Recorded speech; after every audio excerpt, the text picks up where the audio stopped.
Wasn't that nice? Anyway, that is my new logo. I finally got it sorted out. And welcome to this little tutorial. I'm trying to keep it relatively short. The footage doesn't end up quite how I'd like it. However, it's going to be a good reference for us to start. And talking about starting, let's get stuck into it. We do have a Termagant here from Leviathan. We've also got some Vallejo game color, royal purple, one of my all-time favorites. And we're going to just start doing a few coats of this color.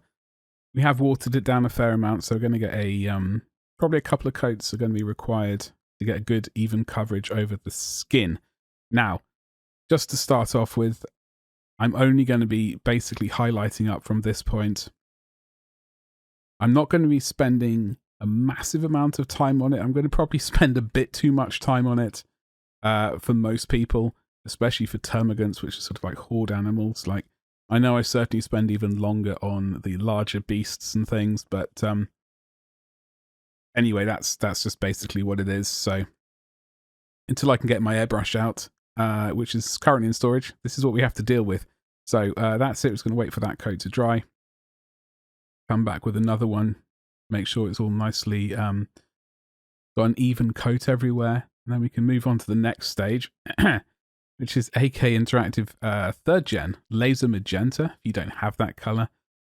Screamer Pink or something like that. As you can see, I've already put on a first coat because there was a bit of an accident when it came to footage. So the way I'm putting this magenta on, I'm having it towards the ends of the limbs, i.e. not the shoulders, but like towards the forearm, towards the elbow, excuse me, and then not the forearm, but towards the hands, I guess. Towards the joints is where I'm putting the magenta. I'm leaving the purple, the darker purple up towards the limbs, like the major joints, I guess. And it really depends how rich you want this magenta to go. I will end up putting a few coats on and bringing this purple on, magenta on even more. I'm going to take a few coats. But then we can move on to a sort of color like this, Barbarian Brawn. I will put in a link for if you want to check out a similar GW, I think, or Reaper comparative paint, the two thin coats that I'm using. And funnily enough, it does require a couple of thin coats, so it is thinned down a little bit. And you wait for them to dry, surprisingly enough. Get those down. I'm putting those onto the guns and the tongue. And I think I also get the teeth as well, although on this video, I completely lost the footage for painting the teeth. Now, two thin coats washes, they definitely need thinning down. As they are, they need a thorough shake, and then you need to wash them down. That's a random hair.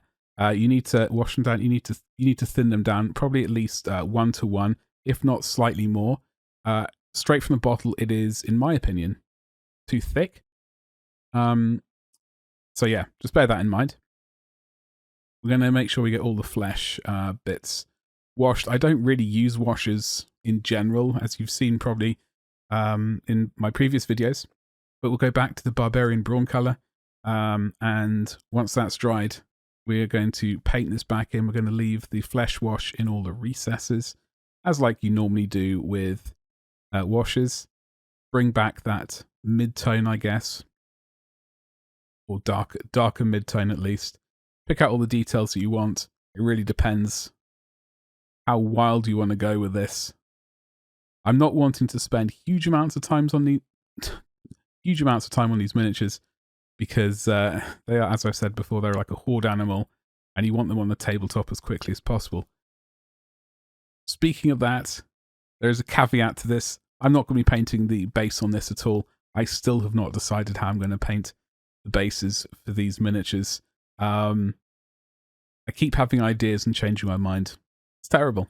Anyway, the next sort of second highlight, Dwarven skin. I'm going to start working the highlights in for this. Picking out the details that you would like to see.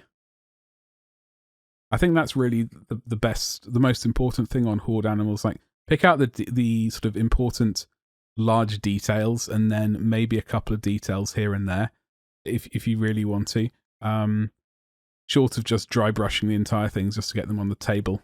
But I tend to kind of like focus most of the time sort of around the face, which is just my preference. I don't mind spending extra time on miniatures. I know a lot of people want them painted as quickly as possible, but that's just not me. All right, look at that. There we go. It is going to require a couple of coats, as I said before, to get that nice even layer of paint down where you want it. And here we've got Elven skin. So this is our sort of final highlight for the flesh guns and fleshy bits. Just going to pick out the final sort of tiny little bits of detail, the little high points here and there. That's all there is to it. It's nothing too complicated. Put that paint exactly where you want it. Don't go too wild. And here we got some laser magenta again. We thin this down into a sort of glaze consistency. I'm going to bring this on from where you see the magenta of the hands. We're going to bring that onto the flesh. We don't want it like a wash. We don't want it running all over the place. We want controlled application of the paint. So just drag it on in the direction that you want it to go. I would like to bring a bit of that colour onto the flesh. And so once that's dried, I'll do another coat as well, just to make things a bit richer, bring more of that colour into the weapon. And you will be able to see that I did actually bring that magenta onto the arms quite a little bit more than I originally started out. I sort of ummed and ahed about it as I was painting and extended that colour. It is one of my favourites. So I also realised I'd ended up painting my Necrons from Indomitus in a very similar fashion. Okay then, Intense Pink, also AK. 3rd gen. So we're going to use this as like a second highlight.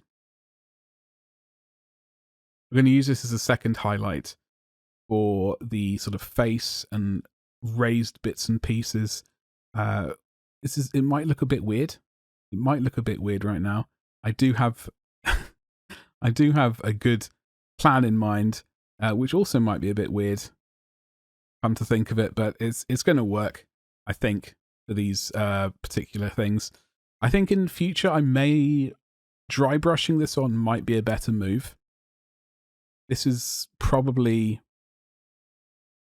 adds on a little bit too much time. Doing a gentle, quick dry brush is probably the better move and will probably get us as good, if not probably better, results. So do bear that in mind and maybe try this and then try a dry brush and see which one you prefer.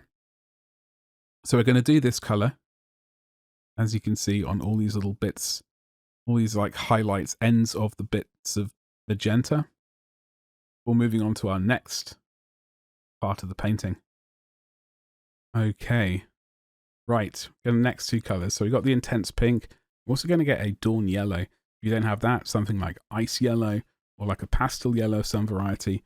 We don't want to use white. We want to keep some of that luminosity in that pink. So as you can see, this is like the final kind of highlight that we're going to do for this. This may look a bit bizarre. In fact, you may end up liking look of this as it is right now. This is probably, you dry brush this on and the previous color, you may end up with a result you like. But we're going to do something a little bit different. I can't really help it, but sometimes I just have to do this. So that's what we're going to do on this miniature. All right, there you can see. It looks pretty good like that, but I think we can go one step further. And that consists of breaking out the fluorescent magenta of whatever brand you like. And we are going to break out some Lamian medium. We're going to sort of mix it, I don't know, 50-50, something like that. And we are going to use that over the previous color. To make fluorescent paints really shine, you need to be painting it over a white or a brighter base color, like we use the Intense Pink and Dawn Yellow. So we're going to do this. We're going to wash it on pretty much, or glaze it on. It's a very heavy glaze of sorts. And wait for this to dry. And then we're going to come back and do another layer. It's really simple. I like how it looks. So that's what we're doing. One thing to mention, as with all glazes, you don't want it pooling. in any places. So if you see it sort of pooling in like any crevices or whatnot, take a clean brush, damp brush, wick away any excess, and leave it to dry. And if required, you can come back and do a second coat.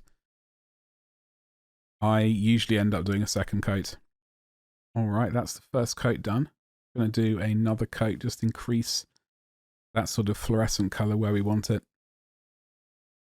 Unfortunately, I am a sucker for synthwave, etc. So those sorts of colors, I don't know, they speak to me somehow, and I usually end up bringing them in to my paints. I do my best to avoid it when I can, but sometimes I just have to give in. And unfortunately, in the case of the tyranids, we are going maximum magenta, and as I was saying earlier, in very, very similar to my previous Indomitus Necrons, if you've seen any of those tutorials that I've done.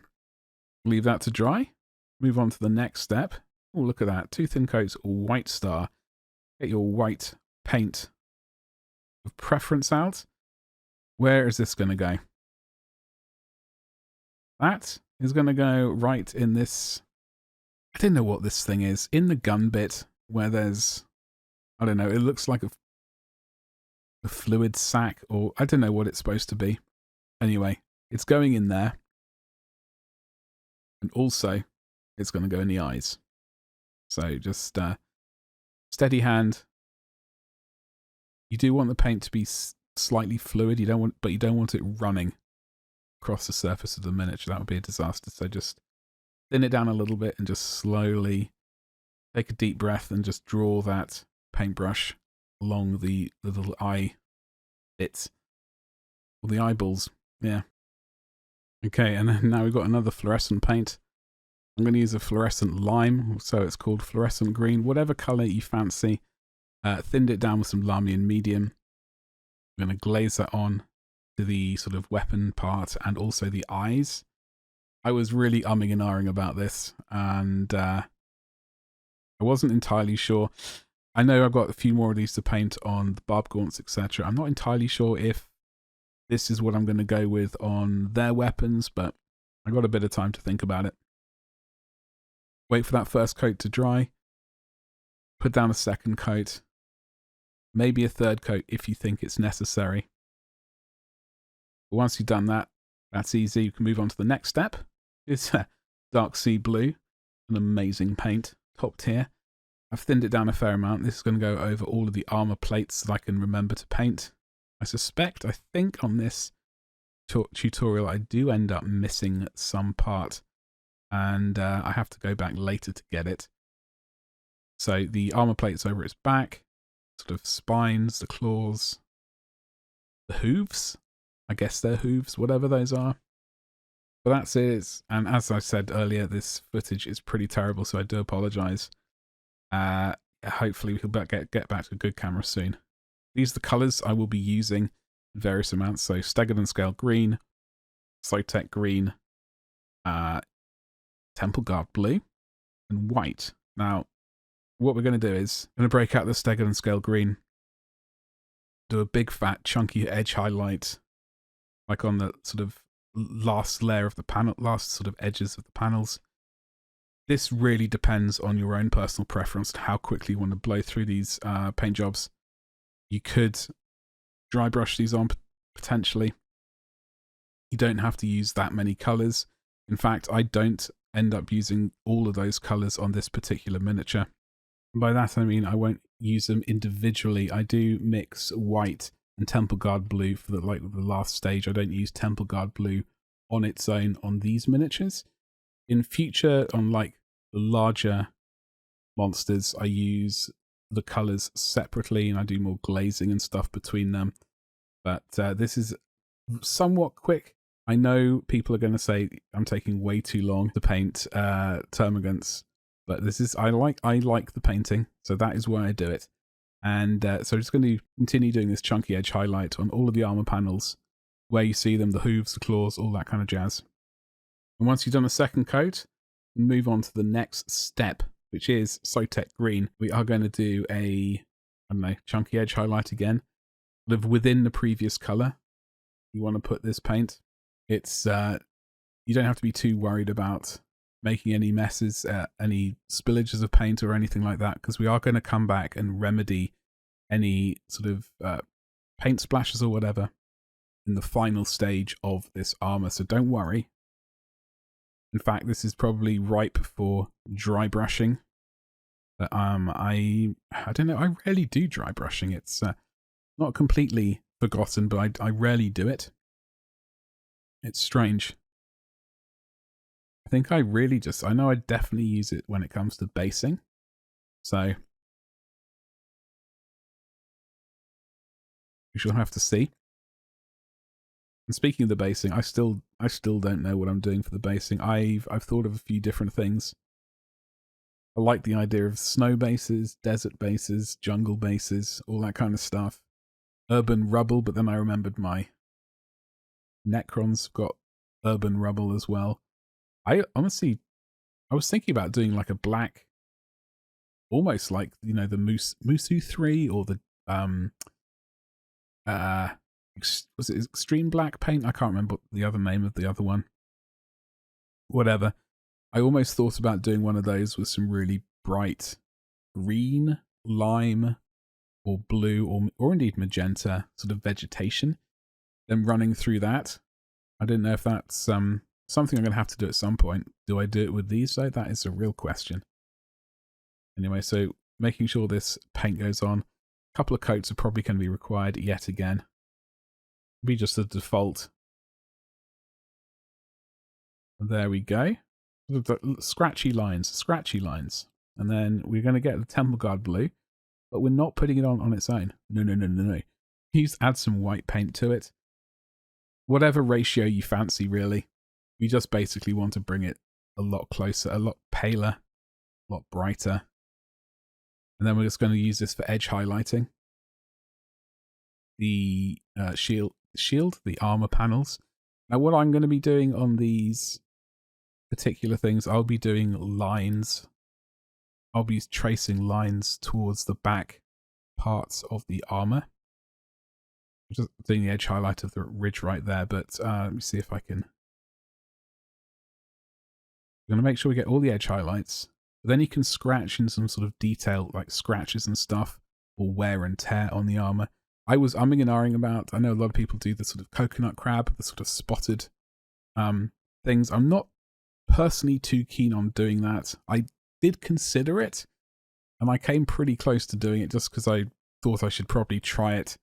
But then I thought, no, you know what? We're going to go with this idea instead. I like the thought of this idea, so that's what we ended up with. So scratchy little lines of wear and tear. You can add more and more white to that blue if you really want to. Then you can break out your white paint of choice, like in this case white scar. And we're going to do final sort of specular highlights almost on the edges of the armor.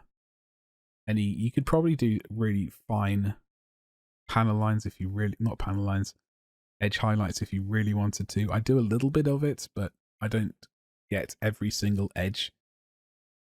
But you certainly could. I think on some of the later miniatures, on some of the larger ones, I definitely do that, but not on these ones. I just try and get the corners like there. That seems to work out quite nicely for me. And that's pretty much it. We can move on to our final colour, which is Doom Death Black. In this case, your black paint of choice. I make up a glaze, and I'm going to glaze that into the darkest parts of the armor because I really wanted it to be like a black armor, but with this sort of bluish white highlight, I guess. So, as with glazing, you can take as long as you want glazing up and down between the colors. I think I do 2 layers on each bit. I don't go too crazy with it. But I really like how it looks.